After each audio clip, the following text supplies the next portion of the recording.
1 TB SanDisk Extreme Portable SSD. 1 TB berarti 1000 GB ya. Kapasitasnya 1000 GB. Harganya memang lumayan mahal, coba cek di keranjangku kalau belinya juga di keranjangku.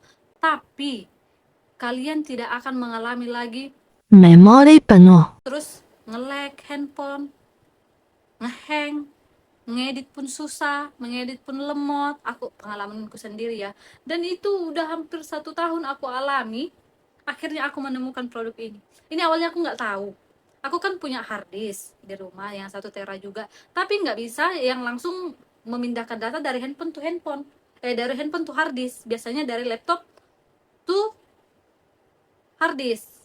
Biasanya begitu. Jadi ini kita tidak perlu bantuan laptop lagi. Udah bisa langsung kita pindahkan by handphone. Nih, udah bisa.